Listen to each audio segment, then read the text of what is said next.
Hello friends, स्वागत है एक बार फिर से आप सभी का हमारे यूट्यूब चैनल एसएस इलेक्ट्रीशियन पर। यहाँ पर आप स्क्रीन के सामने देख रहे होंगे एक मिक्सर मशीन है। इस मिक्सर मशीन में एक प्रॉब्लम क्या है पहले हम आपको ये बता देते हैं। तो यहाँ पर इस मिक्सर मशीन में नॉइज़ की प्रॉब्लम है। नॉइज़ की प्रॉब्लम का मतलब ये बहुत ही ज़्यादा आवाज़ करती है और ऐसी आवाज़ करती है जिससे सभी लोग इरिटेट हो जाते हैं। तो यहाँ पर जो हमारी मिक्सर मशीन है, इस मिक्सर मशीन को पहले हम ऑन करके दिखाते हैं कि यह कितनी ज़्यादा आवाज़ कर रही है। आज की इस वीडियो में इसकी आवाज़ की इस प्रॉब्लम को सॉल्व किया जाएगा, तो वीडियो में लास्ट तक बने रहिएगा ताकि आपको अगर मिक्सर मशीन में ऐसी कोई प्रॉब्लम हो रही है तो आप उसको आसानी से सॉल्व कर सकें। तो चलिए सबसे पहले इसके मेन लीड को हम सॉकेट में लगा लेते हैं और इस मिक्सर मशीन को ऑन करके दिखाते हैं यह कितनी ज़्यादा आवाज़ कर रहा है। तो चलिए हम इस प्लग को सॉकेट में लगा लेते हैं। तो प्लग को हमने सॉकेट में लगा लिया। अब हम स्विच को ऑन करते हैं। तो यहाँ पर आपने सुना कि यह कितनी ज़्यादा आवाज़ कर रहा है। तो आज की इस वीडियो में इस मिक्सर मशीन की नॉइज़ की प्रॉब्लम को सॉल्व किया जाएगा। वीडियो में अंत तक बने रहिएगा, आपको हर एक सोल्यूशन मिल जाएगा। तो चलिए हम इस प्लग को यहाँ से निकाल लेते हैं और इस प्लग को यहाँ से निकालने के बाद इस मिक्सर मशीन को खोलना पड़ेगा। तो इस मिक्सर मशीन का जो बैक साइड होता है, इस बैक साइड को हमने पहले से ही खोल के रखा हुआ है, यानी कि इसके स्क्रू को हमने निकाल दिया है। 1 2 3 4 5 6 स्क्रू हमारे पास है। इन 6 स्क्रूओं को हमने यहाँ पर निकाल दिया, यानी कि पहले इसको खोल दिया है ताकि आपका ज़्यादा समय वेस्ट ना हो। अब इसके बाद क्या करना है, अब इसके बाद जो हमारा कपलर होता है उस कपलर को खोलना होता है। तो यहाँ पर आप देख सकते हैं ये कपलर है, इस कपलर को निकालना है। तो यहाँ पर पहले आपको देखना है कि ये कपलर चूड़ी वाला है या फिर बिना चूड़ी वाला है। तो बिना चूड़ी वाला कपलर और चूड़ी वाला कपलर पहचानने के लिए सबसे पहले हम इस कपलर का जो बीच वाला मिड वाला पॉइंट होता है गोल वाला, उसके साइड में देखते हैं। तो उसके साइड में अगर 2 गड्ढे बने हुए हैं आमने सामने, तो समझ लीजिए कि ये जो कपलर है ये चूड़ी वाला कपलर नहीं है, यानी कि पेचकस की मदद से कुछ इस प्रकार से ये निकाला जाएगा। तो यहाँ पर आप देख सकते हैं जो हमारा कपलर है इसके इस साइड में एक डॉट बना हुआ है और यहाँ पर भी इस साइड में एक डॉट बना हुआ है। इसका मतलब यह कपलर हमारा चूड़ी वाला कपलर नहीं है। इसका मतलब कि इसको घुमा करके नहीं बल्कि इस प्रकार से पेचकस की मदद से निकालना होगा। तो यहाँ पर देखिए 2 पेचकस हमने ले लिया है। इन दोनों पेचकस को कुछ इस प्रकार से डालना है और इस तरह से ऊपर की तरफ पुश करना है। जैसे हम ऊपर की तरफ पुश करेंगे यहाँ पर जो हमारा कपलर होगा वो निकल जाएगा। यहाँ पर आप क्लियर तरीके से देख पा रहे होंगे। अगर आपको उस साइड में डॉट ना दिखा हो तो आप इस साइड में देख सकते हैं ये डॉट दिखाई दे रहा है और ये जो कपलर है ये चूड़ी वाला नहीं है। तो इस तरह से कपलर को निकाला जा सकता है। पहले तो आपको कपलर को समझना पड़ेगा कि कपलर चूड़ी वाला है या फिर इस प्रकार का कपलर है बिना चूड़ी वाला। तो यह बिना चूड़ी वाला है इसलिए यह इस प्रकार से निकल गया। अगर चूड़ी वाला होता तो यह इस प्रकार से नहीं निकलता है, तब आपको घुमा करके निकालना पड़ता है, यानी कि मोटर के शाफ्ट को रोकना पड़ता है, उसके बाद कपलर को घुमाना पड़ता है, तब जाके कपलर निकलता। तो यहाँ पर कपलर फिलहाल में निकल गया है। कपलर के निकल जाने के बाद अब आपको क्या करना है, ये जो हमारा बैक साइड है इस बैक साइड के कवर को इस प्रकार से निकाल लेना है और इसके निकालने के बाद जो हमारा सर्किट ब्रेकर होता है उसके कनेक्शन को कुछ इस प्रकार से हटा लेना है। इसके हटाने के बाद जो ये रोटरी स्विच में कनेक्शन दिए गए हैं इस रोटरी स्विच के भी कनेक्शन को हटा लेना है। तो चलिए हम रोटरी स्विच के भी कनेक्शन को हटा लेते हैं यहाँ से। इस कनेक्शन के हट जाने के बाद अब आपको करना क्या होगा, अब आपको ये मोटर खोलना है। तो ये मोटर खोलने के लिए आपको करना क्या है, यहाँ पर नीचे में आपको कुछ स्क्रू दिख रहे होंगे, उन सभी स्क्रूओं को खोल लेना है। तो चलिए सभी स्क्रूओं को हम खोल लेते हैं।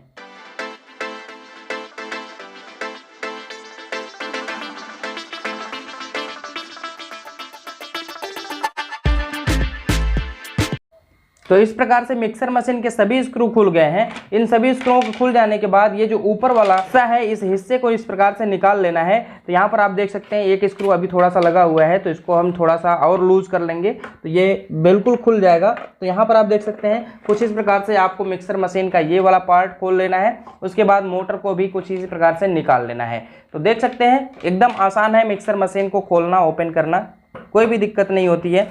तो यहाँ पर देखिए ये वाला हाउसिंग अलग हो गया और ये वाला जो ऊपर वाला मिक्सर जार वाला पार्ट है ये अलग हो गया और यहाँ पर जो मोटर है ये अलग हो गया और इसके ये चारों स्क्रू रहे।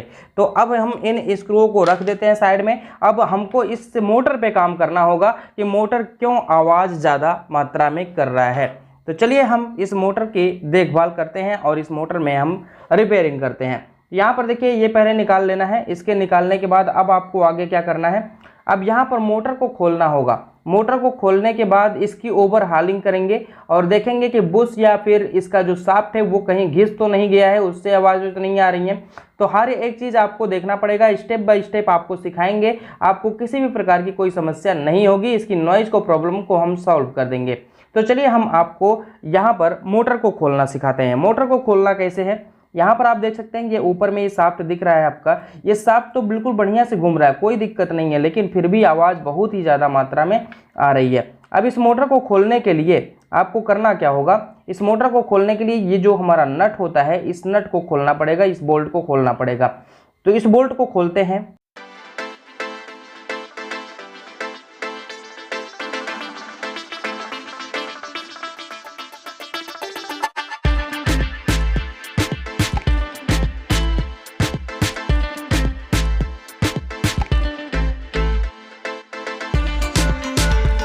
तो ये दोनों ही बोल्ट लूज हो चुके हैं। इन दोनों बोल्ट के लूज यानी कि पूरी खोलने से पहले यहाँ पर निशान लगा लेना है कि यह मोटर किस प्रकार से दोबारा बैठेगा।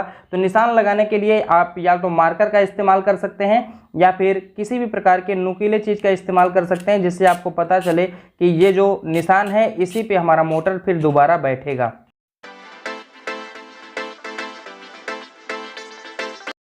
इस निशान के लग जाने के बाद अब हम इस बोल्ट को पूरी तरीके से खोल देते हैं।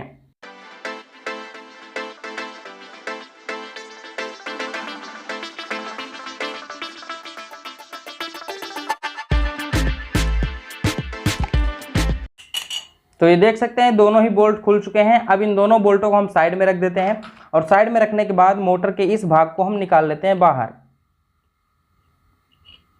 तो यहाँ पर देखिए मोटर का एक भाग बाहर निकल चुका है और मोटर का दूसरा भाग भी बाहर निकल जाएगा। यहाँ पर आप देख सकते हैं ये इसका आर्मेचर रहा, आर्मेचर को भी हमने बाहर निकाल लिया है। और ये जो ऊपर वाला पार्ट है जिसमें कार्बन ब्रश लगा रहता है, यानी कि कार्बन ब्रश का जो होल्डर होता है वो भी इस प्रकार से बाहर निकल जाएगा। अब इस कार्बन ब्रश के होल्डर को अगर निकालना है तो आपको ये वाला प्लेट खोलना पड़ेगा, तब जाके कार्बन ब्रश का होल्डर निकल सकता है। तो यहाँ पर देखिए फिलहाल में हम कार्बन ब्रश को निकाल लेते हैं और कार्बन ब्रश को निकालना बिल्कुल आसान है। यहाँ पर एक क्लिप दिख रही होगी, इस क्लिप को कुछ इस प्रकार से करना है और उसके बाद इसको इस प्रकार से खींच लेना है, तो कार्बन ब्रश हमारा यहाँ से अलग हो जाएगा। तो यहाँ पर आप क्लियर तरीके से देख पा रहे होंगे कार्बन ब्रश में जो वायर गया हुआ है उस वायर को कैसे निकाला जाता है, आपको ये पता चल गया होगा। तो यहाँ पर आप देख सकते हैं क्लियर तरीके से कुछ इस प्रकार से आप इस पार्ट्स को अलग कर सकते हैं। तो देख सकते हैं ये कार्बन ब्रश वाला जो पार्ट है ये बिल्कुल अलग हो चुका है। अब यहाँ पर आपको करना क्या है, अब मोटर की देख रेख करना है, मोटर में क्या हुआ है क्या नहीं हुआ है ये चीज़ आपको देखना है। तो यहाँ पर देखिए मोटर की बाइंडिंग तो बिल्कुल सही लग रही है, किसी भी प्रकार की कोई समस्या नहीं है। ये बाइंडिंग थोड़ी सी ओवरहीट ज़रूर हुई है, तो इससे अभी कोई विशेष दिक्कत नहीं है। फिलहाल में हम इसकी सफाई कर लेते हैं और सफाई करने के बाद हम आगे बढ़ते हैं और देखते हैं कि किस प्रकार से आगे का काम किया जाएगा। देखिए यहाँ पर काला काला निकल रहा है, तो इसको बढ़िया तरीके से साफ कर लेना है।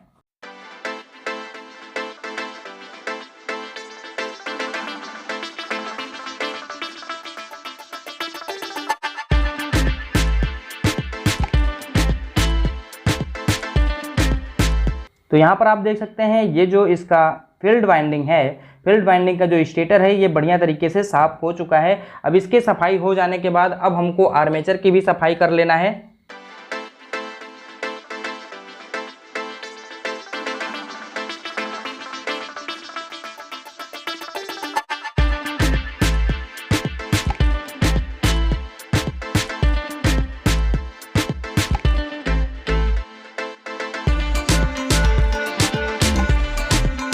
ये जो नॉइस की प्रॉब्लम होती है एक्चुअल में इसके शाफ्ट से और इसका जो बुश लगा हुआ है उससे दिक्कत होती है।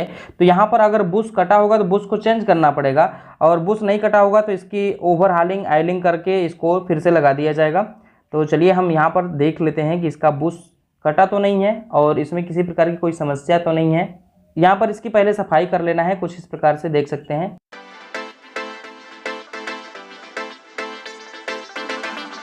बारीकी से देख लेना है बुश अंदर तो कटा तो नहीं है। तो इस बुश की सफाई हो चुकी है। इस बुश की सफाई हो जाने के बाद जो हमारा कार्बन ब्रश में लगा हुआ नीचे बुश होता है उसकी भी सफाई करना है। तो उसकी भी सफाई कुछ इसी प्रकार से कर लिया जाएगा। ये जो हमारा एडजस्टर नट लगा हुआ है इस एडजस्टर नट को यहाँ से हम निकाल देते हैं। एडजस्टर नट के निकल जाने के बाद इसकी भी सफाई कर लिया जाएगा।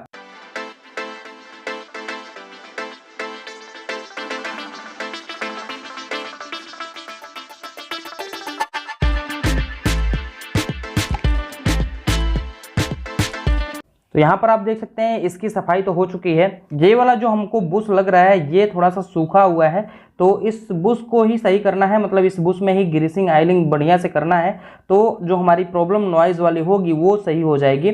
अगर इसके बावजूद भी ये प्रॉब्लम सॉल्व नहीं होती है तो आपको ये बुश चेंज करना पड़ेगा। और यहाँ पर जो शाफ्ट है आप देख सकते हैं ये बिल्कुल घिस चुका है, तो इस शाफ्ट को भी चेंज करना पड़ेगा, यानी कि पूरा हमको आर्मेचर चेंज करना पड़ेगा।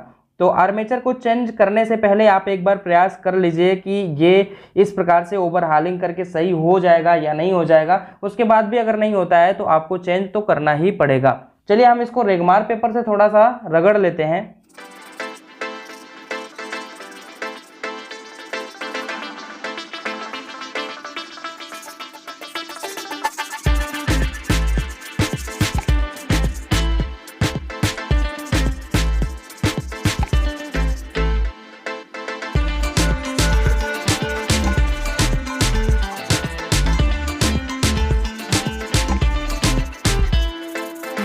तो यहाँ पर आप देख सकते हैं सभी पार्ट्स की सफाई हो चुकी है।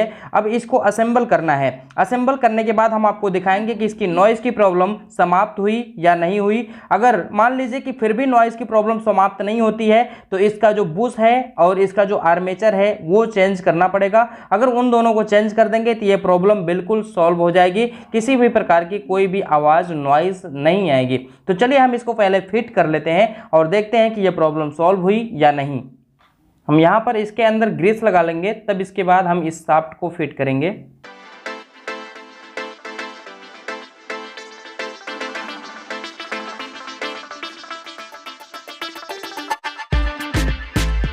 अब इसके बाद इसको इसमें लगा लेना है।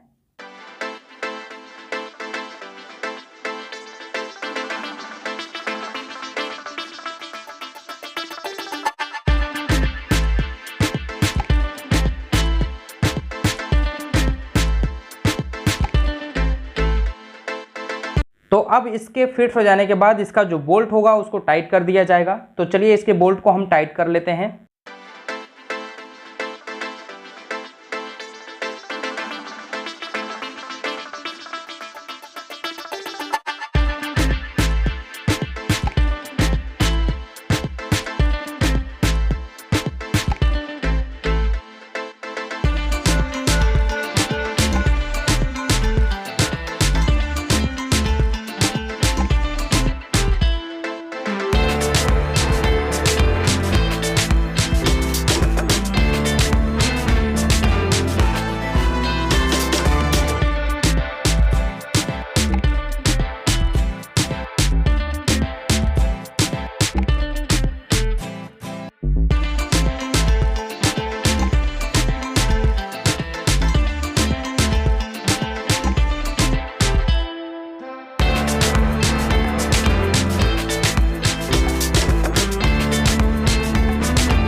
तो देख सकते हैं ये जो दोनों ही बोल्ट हैं उसको हमने फिट कर दिया है, और उन दोनों बोल्टों को फिट कर देने के बाद अब यहाँ पर हम मिक्सर मशीन को थोड़ा सा चला करके देख लेते हैं ये मिक्सर मशीन बढ़िया से काम कर रही है या नहीं कर रही है।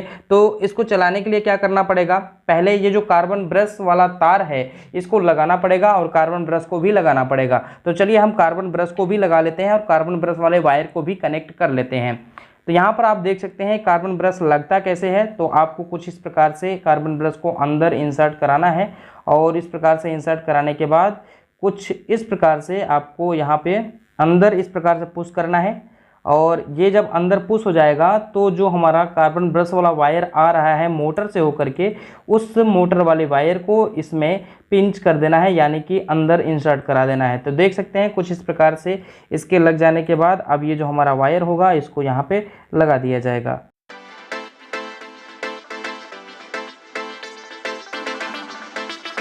तो देख सकते हैं इस प्रकार से कार्बन ब्रश का एक वायर हमारा लग चुका है और ये जो पिन है इसको कुछ इस प्रकार से करके छोड़ दिया जाएगा और इधर वाला भी वायर हमको लगा लेना है कार्बन ब्रश के लगाने के बाद। तो यहाँ पर देखिए कार्बन ब्रश इस प्रकार से कुछ इंसर्ट कराना है और एक बार फिर से इसको अंदर की तरफ इस प्रकार से प्रेस करना है। हो सके तो आप चिमटी ले लीजिए, चिमटी से आप प्रेस कर सकते हैं ऐसे। और इस प्रकार से प्रेस करने के बाद ये जो हमारा वायर आ रहा है इस वायर को लगा देना है। तो चलिए हम इस वायर को लगा देते हैं। तो ये वायर लग चुका है, अब इसको थोड़ा सा इस तरह से बेंड कर देंगे। ये हो गया, हमारा वायर लग गया। इस वायर के लग जाने के बाद अब यहाँ पर आपको करना क्या है, अब ये जो हमारा छर्रा होता है यहाँ पे इस साइड में, ये बैलेंस करने के लिए होता है मोटर को, तो इसको यहाँ पर लगाना है। यहाँ पर लगाने के बाद ये जो हमारा नट होता है इसको टाइट कर देना है। तो चलिए हम इसको यहाँ पर टाइट कर देते हैं। पूरा बढ़िया तरीके से इसको टाइट नहीं करना है, इसको थोड़ा सा लूज़ रखना है। और लूज़ रखने के बाद जब ये उस पे जा कर के लग जाए, यानी कि छर्रे पे जा कर के इसका बोल्ट लग जाए, तो इसके नट को हल्का सा टाइट कर देना है। तो चलिए हम यहाँ पर अनुमान से टाइट कर लेते हैं। मोटर बढ़िया से स्मूथली चल रहा है कि नहीं, ये घुमा करके आपको पता कर लेना है। तो यहाँ पर देखिए घुमाने पे तो ये बढ़िया से चल रहा है। तो अब इसी पे हम इसको सेट कर देंगे, यानी कि इसी पे हम इसको टाइट कर देंगे। तो चलिए हम इस नट को अब टाइट कर देते हैं। ये नट टाइट हो जाने के बाद मोटर हमारा बढ़िया तरीके से यहाँ पर फिक्स हो चुका है। अब इस मोटर को उसके हाउसिंग में फिट करना है। तो चलिए हम इस मोटर को मिक्सर मशीन के हाउसिंग में फिट कर लेते हैं। मिक्सर मशीन के हाउसिंग में फिट करने के लिए आपको करना क्या है, बस इस मोटर को कुछ इस प्रकार से रखना है। वायर नीचे होने चाहिए, यहाँ पर इस मोटर का जो ये वाला हिस्सा है ये ऊपर होना चाहिए और सभी हिस्से को कुछ इस प्रकार से लगा लेना है। यहाँ पर आप देख सकते हैं क्लियर तरीके से ये बढ़िया तरीके से लग गया है। इसके लग जाने के बाद अब ये वाला पार्ट यहाँ पे रखना है और इस पार्ट को रखने के बाद नीचे से स्क्रू को टाइट करना है। तो चलिए हम ये वाला पार्ट यहाँ पे रख लेते हैं। इसके रखने के बाद नीचे से स्क्रू को टाइट करना है। तो चलिए हम नीचे से स्क्रू को टाइट कर लेते हैं।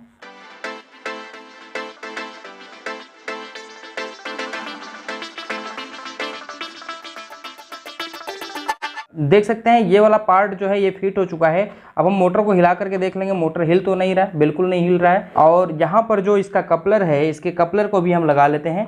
तो इसको कपलर को लगाना बहुत ही आसान है। यहाँ पर लगा करके इस प्रकार से कुछ हल्का सा पुश कर देंगे, ये लग जाएगा। और यहाँ पर जो पीछे वाला कवर है, अब इस पीछे वाले कवर को कनेक्शन करते हुए लगा लेंगे। तो यहाँ पर आप देख सकते हैं ये जो चारों वायर हैं, इन चारों वायरों को इस रोटरी स्विच में कनेक्ट कर देना है कुछ इस प्रकार से। एक वायर के जो बीच वाला पिन है उसी में सप्लाई देना है, बाकी इन सभी वायरों को बाहर बार में कनेक्ट कर देना है। तो सभी वायर कनेक्ट हो चुके हैं इस मोटर के। अब इस मोटर के सभी वायर के कनेक्ट हो जाने के बाद अब आपको करना क्या है, इस वायर को ओवरलोड के साथ कनेक्ट करना है यहाँ पर कुछ इस प्रकार से। और इसके ओवरलोड के साथ कनेक्ट हो जाने के बाद अब हमको मेन लीड लेकर के आना है। ये रहा मेन लीड। मेन लीड के एक तार को ओवरलोड के साथ कनेक्ट करना है यहाँ पर, और दूसरे वायर को इस रोटरी स्विच का जो बीच वाला बचा हुआ पॉइंट है उसी में कनेक्ट कर देना है। तो चलिए हम इसमें कनेक्ट कर देते हैं।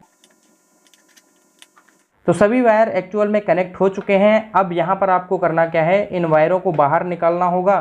तो इन वायरों को बाहर निकालने के लिए यहाँ पर देख सकते हैं कुछ इस प्रकार से ये घाट बना हुआ होता है। तो इसी घाट के माध्यम से हम इसको बाहर निकाल लेंगे और इसको बाहर निकालने के बाद अब यहाँ पर जितने भी स्क्रू हैं उनको टाइट कर दिया जाएगा।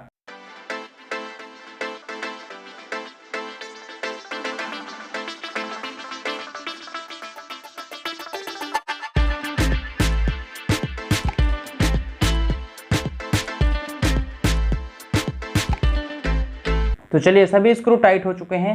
सभी स्क्रू के टाइट हो जाने के बाद अब हम इस मिक्सर मशीन को ऑन करके एक बार फिर देखते हैं कि अब इसकी जो नॉइज़ की प्रॉब्लम थी वो सॉल्व हुई या नहीं हुई। अगर फिर भी नॉइज़ की प्रॉब्लम सॉल्व नहीं होती तो हम आपको बार बार बता रहे हैं कि जो इसका आर्मेचर है और जो इसका बुश है वो चेंज करना पड़ेगा।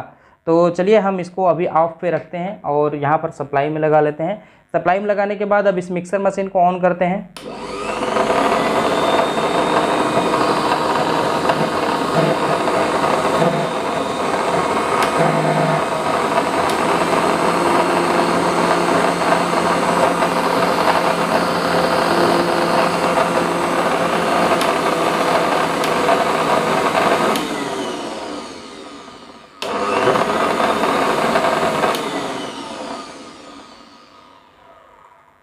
तो आपने देखा कि कुछ इस प्रकार से इसकी प्रॉब्लम को सॉल्व करना है। अब यहाँ पर जो नॉइज आ रही थी वो नॉइज लगभग समाप्त हो चुकी है। अगर इसको बिल्कुल स्मूथ करना है तो आर्मेचर को और बुश को बदलना पड़ेगा। आर्मेचर और बुश को बदलने के बाद इसका जो आवाज का प्रॉब्लम है ये बिल्कुल ही सॉल्व हो जाएगा। तो फिलहाल में कुछ हद तक यानी कि 70-80% तक की जो नॉइज है वो कम हो चुकी है। तो इस प्रकार से आप ओवरहालिंग करके किसी भी मिक्सर मशीन में आ रही नॉइज को खत्म कर सकते हैं या समाप्त कर सकते हैं। तो आपको ये वीडियो कैसा लगा, वीडियो का फीडबैक जरूर दीजिएगा, कमेंट बॉक्स में कमेंट जरूर करिएगा। अगर आपका कोई सवाल या सुझाव हो तो उसको भी आप कमेंट बॉक्स में जरूर लिखिएगा। तो चलिए हम मिलते हैं नेक्स्ट वीडियो के साथ, तब तक के लिए धन्यवाद। जय हिंद।